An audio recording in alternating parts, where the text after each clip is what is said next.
un tutoriel maquillage, ça fait très longtemps que j'en ai pas fait, je crois d'ailleurs que j'en ai fait qu'un dans toute l'histoire de mon blog et de ma chaîne YouTube. Là j'ai reçu de la part de la marque ELF, donc Eyes Lips Face, des produits de différentes gammes. Voilà, ils m'ont envoyé très gentiment un petit colis qui m'a fait vraiment plaisir et je me suis dit que c'était la bonne occasion pour vous filmer une vidéo sur un maquillage pour petit budget. Alors voilà, si vous êtes lycéenne, étudiante ou même si vous êtes dans la vie active et que vous n'avez pas envie de dépenser des sommes astronomiques dans du maquillage, ce que je peux tout à fait comprendre, hein, parce que voilà, moi c'est mon truc mais je comprends que ça soit pas du tout le truc de tout le monde. Voilà, je vais vous présenter une vidéo avec des produits qui coûtent vraiment peu cher. J'ai juste deux petites exceptions pour des produits que je ne possède pas dans des marques à petit budget, donc voilà, mais je vous le dirai au fur et à mesure de la vidéo. Voilà, le rendu final, c'est quelque chose de très naturel, très portable pour le quotidien et à mon avis qui peut convenir à beaucoup de personnes. J'espère que la vidéo vous plaira et je vous laisse avec la suite. Donc me voilà au naturel, j'ai beaucoup de rougeur parce qu'en plus je viens de faire un gommage, changement, j'en rajoute une couche, j'ai déjà pas assez de rougeur comme ça mais là j'ai fait un gommage bien costaud en plus donc je suis un peu rouge, on va essayer de camoufler tout ça.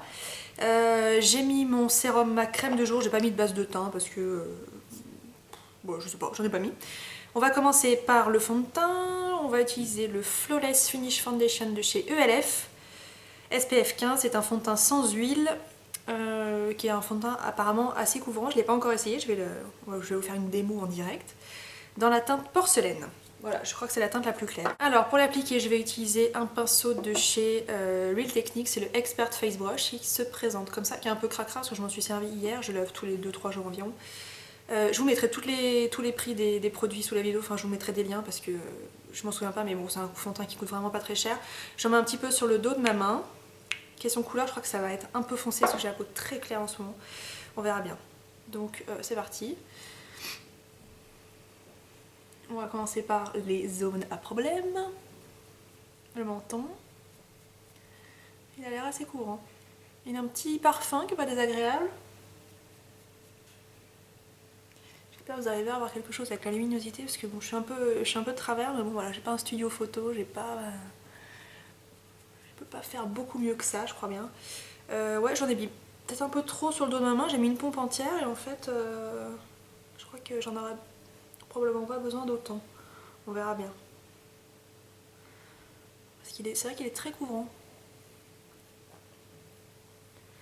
Alors il a un rendu un petit peu brillant, mais je me demande s'il va pas un peu se matifier à l'usage. On va voir comment il évolue. Ouais, très bonne couvrance en tout cas. Puis c'est très agréable à utiliser, enfin on m'aurait pas dit que c'est un fond de teint pas cher, je crois pas que j'aurais pas forcément deviné. Il a une odeur sympa, il a pas une texture horrible. Bon, j'en mets pas dans le cou, je fais juste un peu le raccord quoi.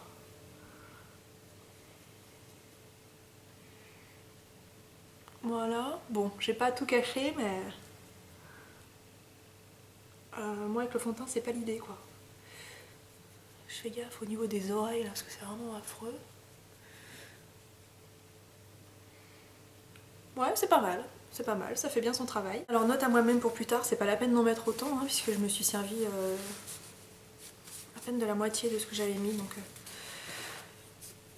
je le saurai pour la prochaine fois, c'est pas la peine d'en sortir beaucoup, il n'y a pas besoin de beaucoup de produits pour faire un bon travail de couvrance. Ouais, il est vraiment pas mal. La couleur c'est pas idéal, mais en ce moment j'ai beaucoup de mal à trouver un fond de teint de ma couleur parce que j'ai la peau très claire.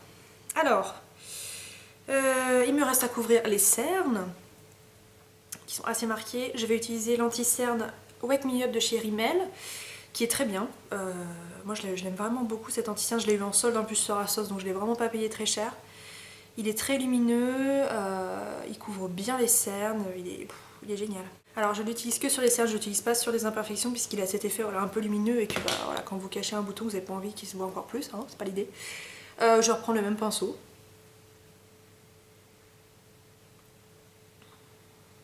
Ah, il est très bien cet anti-cerne. Et je l'ai dans la teinte, je vous ai pas dit. Dans la teinte Ivory. Voilà, décidément entre porcelaine et ivoire, je sais pas si on peut faire plus clair. Hein. Donc voilà. Lui il est vraiment très lumineux donc il va faire du bien à mes cernes. Ensuite il me reste pas mal de petits boutons, de petites cicatrices à camoufler. Je vais utiliser un produit de chez ELF, c'est le Maximum Coverage Concealer. qui se présente comme ça, qui est sans huile aussi, qui fait 20 ml. Alors c'est énorme hein, pour un correcteur, donc ça c'est très bien. Voilà, ça se présente avec un petit embout comme ça. Je l'ai dans la teinte... Ah voilà, lui j'ai dans la teinte Sand, donc sable, et c'est pas la teinte la plus claire parce que la teinte la plus claire n'était pas disponible. Donc là je pense que pour le coup ça va être... Ouais, ça va être un peu foncé je pense. Je vais essayer de pas en mettre trop et de bien l'estomper parce que je pense que sinon ça va vraiment se remarquer. Alors, qu'est-ce qu'on cache? On cache ça. Alors ce que je fais souvent moi, c'est que j'en mets un peu sur le dos de ma main, enfin sur le bout des doigts, peu importe. J'en mets là où j'en ai besoin, sans l'étaler. Donc vraiment partout où j'en ai besoin. Et après je l'étale au pinceau. Je vais en remettre un tout petit peu, où est-il?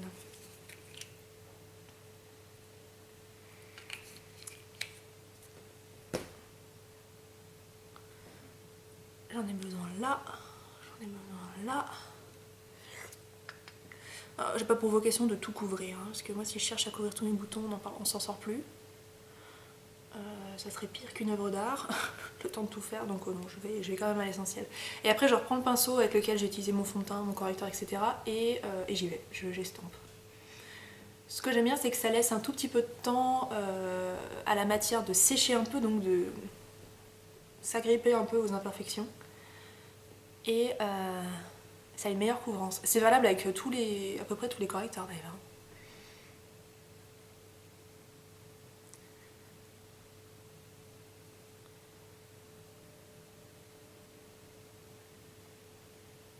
Ah, il est un peu trop foncé. J'aurais eu la teinte en dessous, ça aurait été vraiment parfait. Voilà, j'essuie le dos de ma main. J'en profite, tant que j'y suis, pour enlever ce que je pourrais avoir dans les sourcils. Donc je prends un Kleenex et je fais une petite pointe comme ça. Et je frotte mes sourcils. Je vous avais déjà montré cette... j'allais dire technique, c'est pas vraiment une technique, mais... Je vous avais déjà montré ça dans une autre vidéo, mais moi c'est vraiment... c'est un passage obligatoire, quand on voit le fond de teint dans les sourcils, c'est un truc qui me terrorise. Et voilà, j'ai quand même enlevé tout ça. Hein. Bon, j'en ai enlevé un peu aussi autour, il suffit de voilà, réajuster un petit peu, mais franchement c'est pas du luxe. Hein. Vraiment pas du luxe. Donc voilà pour la base on va dire. Donc bon, là le teint est pas parfait, mais moi je cherche pas non plus à faire un teint parfait, donc ça me convient. Pour la poudre, puisque j'ai besoin de poudrer maintenant, je vais utiliser la Skin Finish de chez Catrice, qui est une poudre très fine que j'aime beaucoup. J'ai perdu mon pinceau, non il est là, et je vais utiliser comme pinceau le Bdellium Tools 975 qui est un gros pinceau poudre. Il est immense, hein. Je sais pas si vous vous rendez compte, à côté d'un Real Techniques, il est vraiment immense. Donc voilà, c'est vraiment un très bon pinceau. Cette poudre je l'aime beaucoup, je vous la conseille. Bon alors si vous êtes française, bon courage pour la trouver, parce que maintenant Catrice Essence ça devient de plus en plus difficile à trouver. Mais sinon c'est une excellente poudre, et comment je l'applique, je tapote un petit peu sur les zones qui ont besoin. Alors un peu le front, un peu le dessous des yeux parce que avec l'anti-cerne j'ai quand même envie que ça tienne. Un peu les ailes du nez.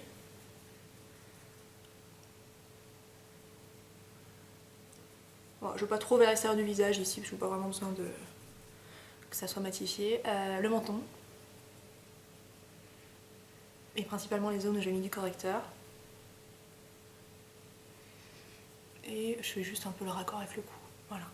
Je vous ai pas dit la teinte de la poudre, moi je l'ai en 020 Natural Beige. Voilà, c'est une poudre qui est très bien. Et le pinceau est très bien aussi. Il est juste immense quoi. Je crois que pour voyager c'est pas possible de à peine rentrer dans une trousse de toilette, mais sinon il est mignon. Puis il est rose. C'est encore mieux quand c'est rose. Donc voilà pour la poudre. Ensuite on va rajouter un peu de couleur. Dans un premier temps un peu de bronzer. Je vais utiliser le Baked Bronzer de chez ELF dans la teinte Saint Lucia, et je crois que c'est le plus clair. C'est un bronzer cuit, je ne sais pas si vous arrivez à voir, il est un peu bombé comme ça, et c'est une couleur très claire, donc il n'y a vraiment pas trop moyen de se louper avec un bronzer pareil. Je vais l'utiliser avec le Blush Brush de Real Techniques, que personnellement je n'ai jamais utilisé pour appliquer le blush parce que je le trouve immense.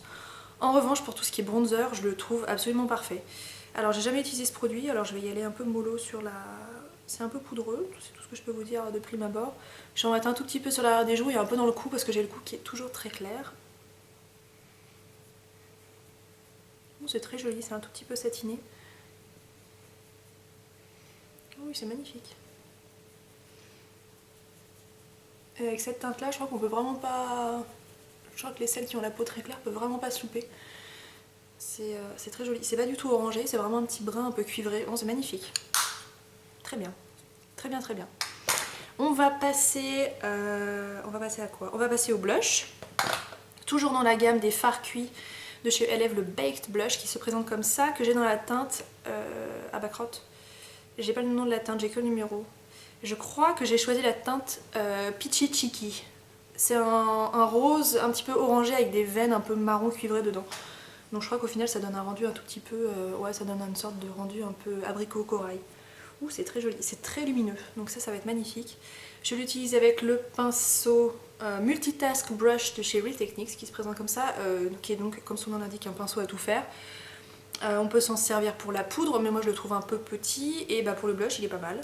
C'est pas celui que j'utilise au quotidien, mais dans les pinceaux petit budget, c'est celui que j'ai trouvé le plus adapté. Alors c'est parti. Oh, c'est très très joli. C'est très lumineux et c'est pas mal pigmenté. Vu que la couleur est pas très foncée, on peut pas trop se foirer. Mais c'est très mignon. Alors là, pas besoin de... Je sais pas si vous voyez, c'est bien lumineux. Pas besoin d'enlumineur parce que je crois que ça fait vraiment bien le travail. C'est très très très joli. Voilà, j'ai repris figure humaine. Voilà qui est mieux. On va continuer avec le maquillage des yeux. Alors, base paupière, j'ai cherché une base paupière pas chère et en fait j'en ai pas. J'ai que des trucs Urban Decay, NARS, tout ça. Donc j'ai utilisé ma base paupière Lorac, mais je crois que ELF en fait et elles doivent être très très bien. Donc voilà, je suis désolée, c'est un peu je crois que c'est le seul produit que j'ai pas réussi à trouver en petit budget. J'en mets un tout petit peu sur mes deux index et j'en applique sur mes paupières. C'est d'en mettre un tout petit peu en ras de cils inférieur. Voilà. Ensuite, alors je vais un peu vous faire mon maquillage quotidien, c'est-à-dire que au quotidien, moi je porte un fard un peu beige irisé, rose irisé, etc. sur la paupière mobile et un fard un peu brun clair mat dans le creux. Voilà, je vais refaire exactement ça aujourd'hui. Sur la paupière mobile, je vais utiliser un fard de chez Essence de la collection limitée Me and My Ice Cream. Il est dans la teinte 02 Icy Delicious. C'est un fard cuit, si j'arrive à l'ouvrir, voilà. C'est un petit rose, plein de petites paillettes absolument magnifiques. Ouais, c'est vraiment une couleur passe-partout. Que je vais utiliser avec le pinceau 777 de chez Bdellium Tools, qui est un pinceau plat comme ceci, qui a rien d'extravagant mais qui fait très bien l'affaire. Voilà, alors là c'est assez poudreux aussi, donc il faut être un peu précautionneux. J'en mets sur toute la paupière mobile. Voilà, c'est vraiment le maquillage de base, moi je trouve qu'il va à tout le monde, qui passe très bien pour tous les jours. C'est vraiment quelque chose que j'aime bien. Et j'insiste bien sur le coin interne pour apporter un peu de lumière. Donc voilà pour le premier fard, j'espère que vous y voyez quelque chose. On continue avec le deuxième fard qui est un fard de la marque Boho Green Revolution, qui est une marque alors bio ou naturelle, je ne sais plus, ou les deux, que j'avais eu dans une little box, je crois bien, que j'ai dans la teinte OAP 104 café, et c'est un brun clair mat qui est très joli et pour faire voilà, des creux de paupières, des choses comme ça, il est tout à fait adapté. Je l'utilise avec un pinceau de chez Kiko qui n'a pas de numéro. Si, c'est le numéro 201. C'est un pinceau pour... oula, tout se casse la figure. C'est un pinceau pour que je trouve bien adapté pour le creux de l'œil, pour les coins externes. Il est un tout petit peu biseauté, un peu touffu, enfin c'est un peu particulier, mais il fait très bien l'affaire. Voilà, je prends un tout petit peu de matière parce que c'est un fard qui est très pigmenté. Et en fait, je garde l'œil ouvert et je place mon pinceau dans le creux et je balaye de gauche à droite. Donc je vous montre en action ce que ça donne. Ça donne ça. Voilà, j'ai toujours l'œil ouvert, hein, je ferme pas du tout l'œil. Et comme ça, on peut pas du tout se louper. Voilà, ça rajoute une petite ombre. Sachant que si vraiment vous n'avez pas envie d'acheter un fard pour ça, vous pouvez très bien utiliser votre bronzer, ça marche tout aussi bien. Voilà, c'est vraiment juste pour créer une ombre dans l'œil. Et ça ajoute un peu de dimension, un peu de profondeur au maquillage et c'est très joli.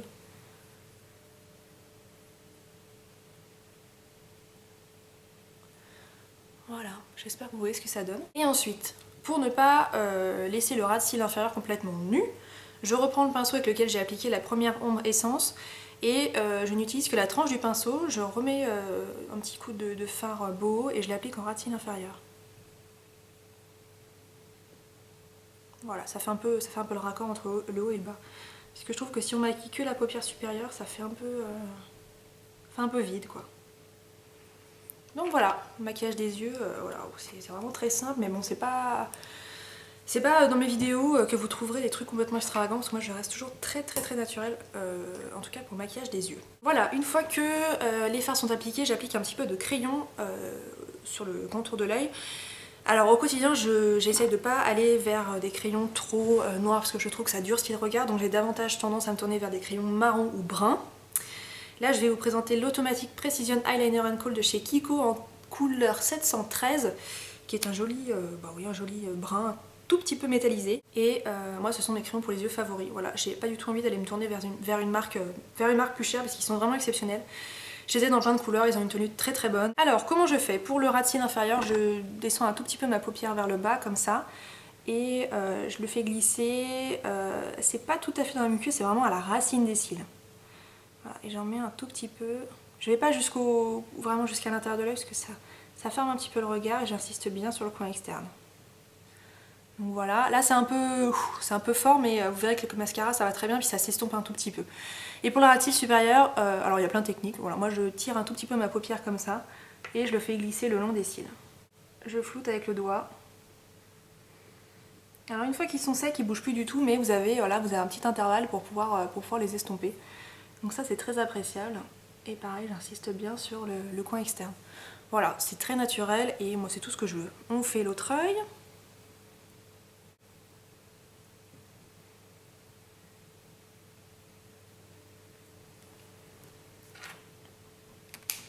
Donc voilà pour le crayon. Maintenant, qu'est-ce qui nous manque? Du mascara, parce que sans mascara, c'est jamais vraiment très joli.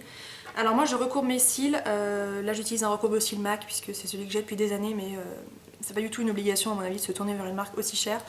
Des recours cils vous en trouvez un peu partout maintenant, ça s'est bien démocratisé, donc voilà, c'est peut-être pas nécessaire d'aller vers une marque aussi onéreuse.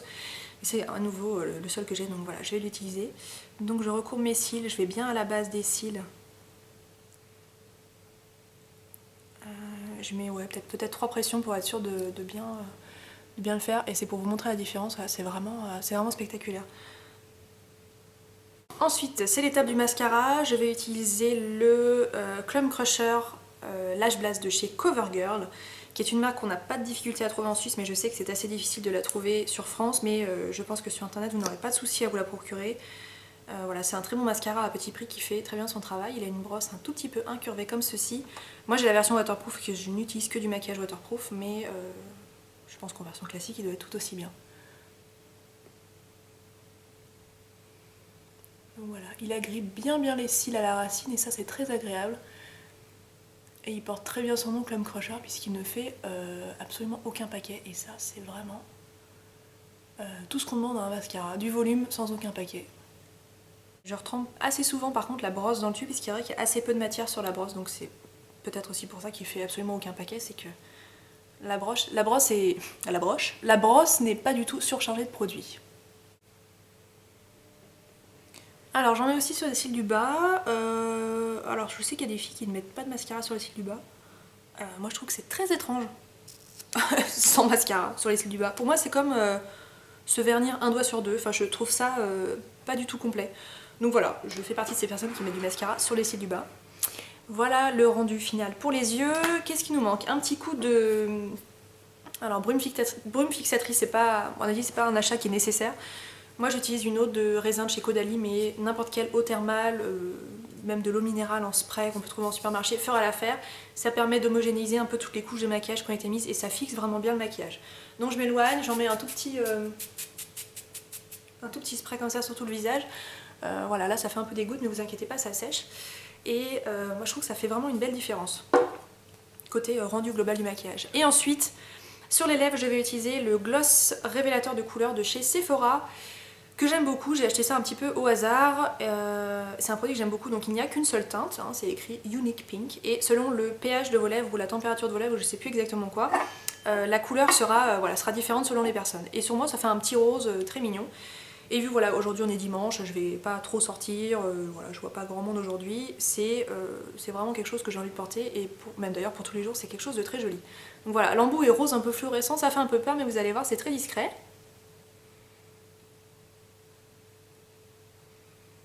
Alors c'est un gloss, hein, donc ça colle un peu. Donc si vous aimez pas ça, ben, ne l'achetez pas.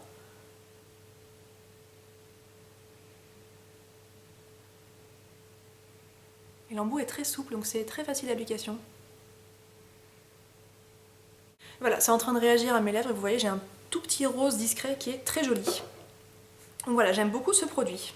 Et bien voilà, le maquillage est terminé. J'espère que ça vous a plu. J'ai pas vraiment l'habitude de faire du tutoriel, donc question lumière, etc. J'espère que ça vous convient. Je vous avais promis aussi que j'allais vous faire une vidéo sur mon maquillage quotidien. Je vais la faire, hein, c'est noté dans mon carnet à idées, mais voilà, ça se rapproche beaucoup de ce que vous êtes en train de voir aujourd'hui, c'est juste que c'est pas forcément les mêmes produits. Mais voilà, c'est promis, je vous ferai cette vidéo assez rapidement. Je vous embrasse, passez une bonne journée et à très bientôt!